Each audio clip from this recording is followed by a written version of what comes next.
मुंबई के Bombay exhibition centre में world of concrete India 2026 के 12वें संस्करण का भव्य शुभारंभ हुआ।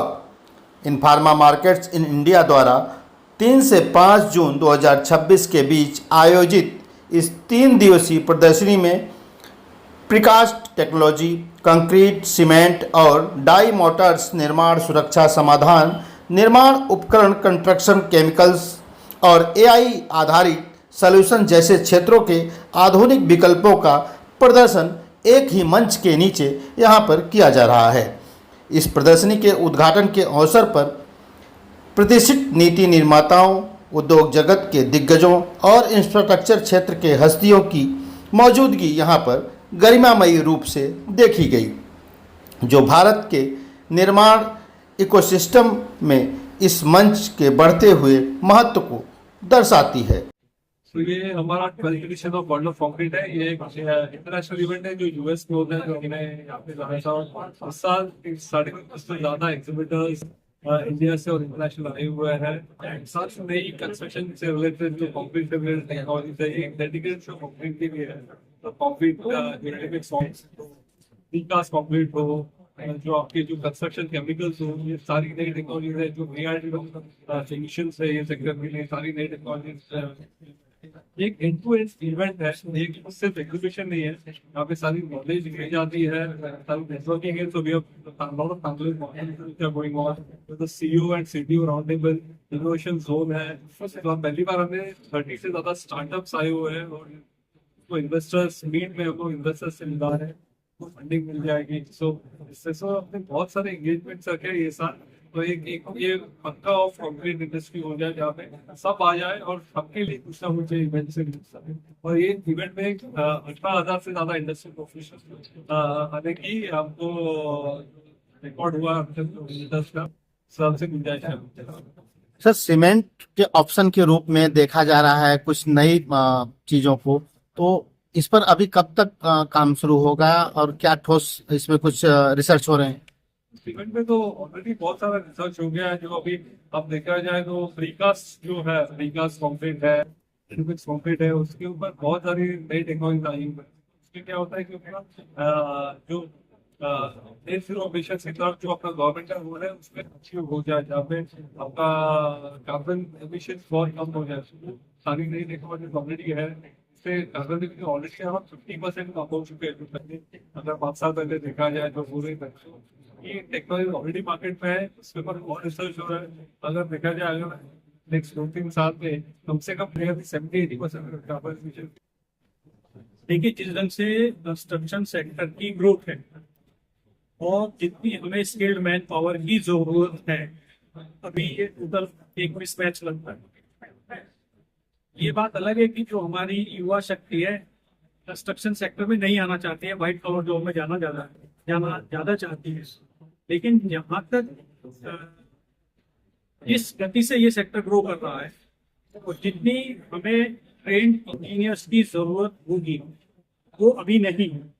इसीलिए हम लोग, हमारा जो इंस्टीट्यूशन है national council for cement and building material, हम लोग कैपेसिटी डेवलपमेंट के तौर पे जो है बहुत ज्यादा काम करते हैं, जिसमें हम इंडस्ट्री के जो इंजीनियर्स हैं उनको भी ट्रेनिंग देते हैं, जो फील्ड इंजीनियर्स हैं उनके लिए भी ट्रेनिंग प्रोग्राम करते हैं।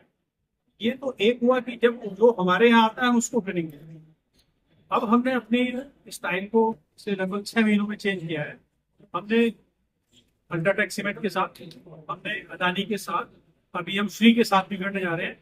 हम इन बड़े बड़े इंडस्ट्रियल हाउसेस के साथ कोलैबोरेट कर रहे हैं, क्योंकि इन सारे इंस्टीट्यूशंस की जो इंडस्ट्रियल हाउसेस हैं इनकी अवेलेबिलिटी पैन इंडिया लेवल पर है। तो हमने इनके साथ कोलैबोरेट किया है और ये लोग जो ट्रेनिंग प्रोग्राम देते हैं उसमें हमारे इंजीनियर्स जाते हैं जो ज्यादा अच्छी टेक्निकल ट्रेनिंग हमको दे रहे हैं। तो जो हमारा ट्रेनिंग में जहाँ पर हम अपने इंस्टीट्यूशन में लगभग, मैं कहूँ अगर हम 1,000 लोगों को पर ईयर दे पा रहे थे, अब हम कहीं ना कहीं 1 लाख लोगों को पर ईयर ट्रेनिंग देने की कोशिश कर रहे हैं। And that is the motive. और जब हम उनको वहाँ पर एक ऑन साइट ट्रेनिंग देते हैं तो ये भी पता चलता है कि अगर इस एरिया में और ज्यादा डीपर ट्रेनिंग चाहिए तो there are institution like NCC and they can approach.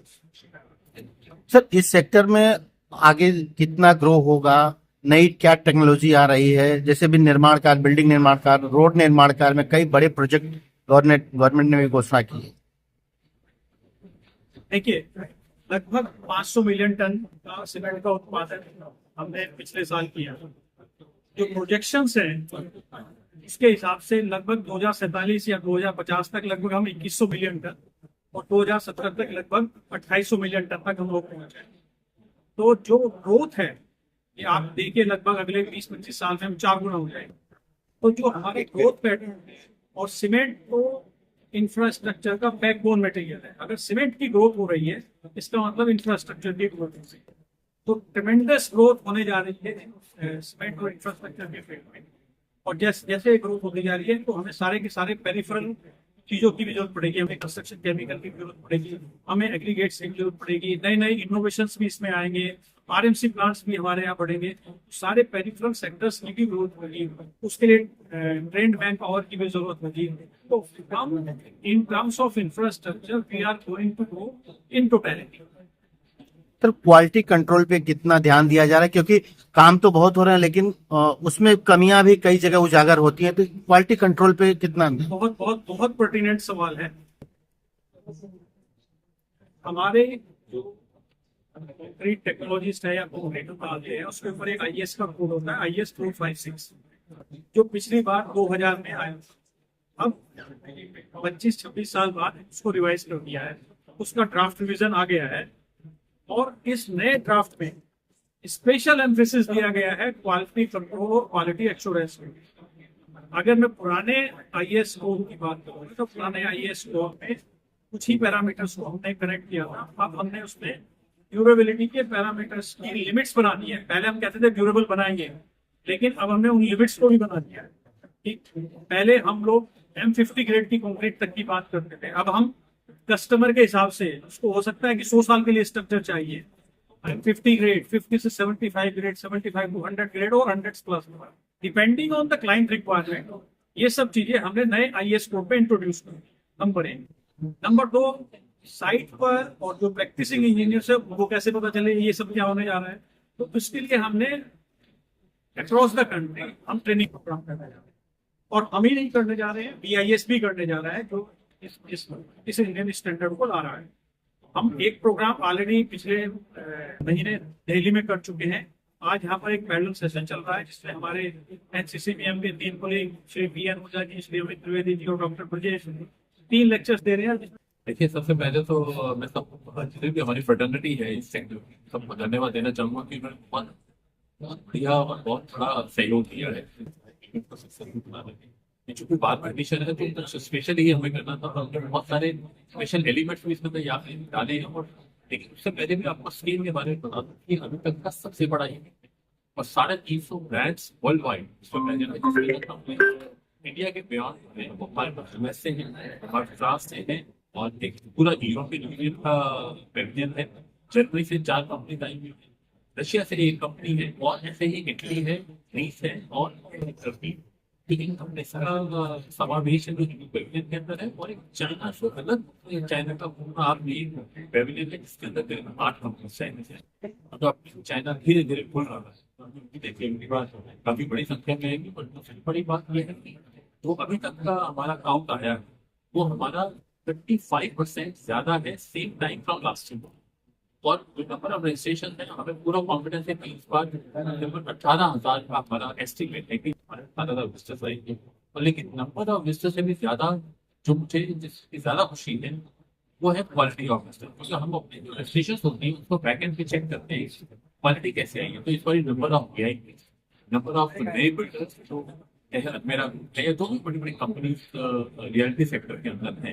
हिरन प्रसाद से पूरा डेलीगेशन है, PNC से डेलीगेशन है, तो प्राइवेट और प्लस जो हमारी लीड कंपनीज हैं जैसे अल्ट्राटेक है और अर्सिका है, एशियन पेंट्स है, ये सब ने पिछली बारी से बड़े बड़े स्टॉक दिए हैं। ये चीज ये दिखाता है कि इंडस्ट्री तो अपने आप से ग्रो कर ही नहीं है। इवेंट का भी जो एक रेपुटेशन है या इंडिया का इवेंट का एक माइंड शेयर की बात करते हैं वो बहुत बढ़ गया है। तो नंबर ऑफ कंपनीज 350 हो गई है, नंबर ऑफ विजिटर्स ज्यादा होने जा रहे हैं। और जो सबसे भी ज्यादा इम्पोर्टेंट मेरे लिए जो है वो है कि इस बार के जो नंबर एक्टिविटीज होंगे फ्लोर पर की, जैसे आप देख सकते हैं कि पड़ोस में ही इन्वेस्टर रूट की एक्टिविटी चल रही है और स्टार्टअप पे ये आज से पहले startup Pavilion world of competition India में नहीं। तो स्टार्टअप पेविलियन के अंदर हमारे पास 25 स्टार्टअप्स हैं और उन सबको हम मौका दे रहे हैं कि वो इन्वेस्टर्स के सामने अपनी पिच को रखें। कि वो सब ऑलरेडी इनकी स्क्रीनिंग हो चुकी है, अब वो जो पिच करेंगे 5 मिनट को समय दिया जा रहा है और 2 मिनट इन्वेस्टर को दिया जा रहा है क्वेश्चन पूछने के लिए। उसके बाद हर स्लॉट के बाद लाइव वोटिंग हो रही है और ऐसी सेशन खत्म होते हैं क्योंकि 2 दिन में 4 स्लॉट्स होंगे, pre lunch and post lunch. तो हर स्लॉट खत्म होने के बाद लाइव वोटिंग के बाद जो टॉप 2 पिचेस में उनको फेलिसिटेट किया जाएगा और उनको इन्वेस्टर्स अपने रडार के अंदर रखेंगे, मतलब उनके ऊपर इन्वेस्टमेंट करने का तो फिर अपने इनक्यूबेटर के अंदर लेके जाएंगे। और किसी जो एक्टिविटी से इंस्पायर होकर गवर्नमेंट ऑफ गुजरात उनका आई हब का एक विजन है जिन पर आप ही स्टार्टअप्स को इस तरह के प्लेटफॉर्म देना है और फंडिंग देना है। सो वो इस शो में पहली बार आए हैं एज अ पार्टनर। तो बहुत अच्छा लगा और जहाँ पे हम लोग बैठे हैं यही पे भी 3 बजे आज सीईओ कॉन्क्लेव होगा इसके अंदर केवल 25 सीईओ का ऑलरेडी कंफर्मेशन आ गया और कल दोपहर 12 बजे इसी वीक के अंदर सीटीओ कॉन्क्लेव होगा क्योंकि जहाँ सीईओ का इम्पोर्टेंस है वहाँ टेक्नोलॉजिस्ट का बहुत बड़ा रोल है। ये सेक्टर में जैसे अभी आपने डॉक्टर किसी को सुना या और भी प्रेस ब्रीफिंग के अंदर टेक्नोलॉजी ओरिएंटेड। अब अधिकतर स्टार्टअप्स का अगर आप प्रोफाइल देखेंगे तो टेक्नोलॉजी को ज्यादा काम करें, चाहे वो आर्टिफिशियल इंटेलिजेंस है, चाहे वो आईटी है या मैकेनाइजेशन की बात हो रही है, बीआईएम की बात हो रही है। तो और इवन प्रीकास्ट जैसा सेगमेंट टेक्नोलॉजी का बहुत बड़ा रोल है क्योंकि आज इंडिया के पास 2 सबसे बड़े चैलेंज स्पीड ऑफ कंस्ट्रक्शन और टेक्नोलॉजी एक तरफ है, लेकिन साथ साथ हमें ड्यूरेबिलिटी और सस्टेनेबिलिटी पे भी काम करना है।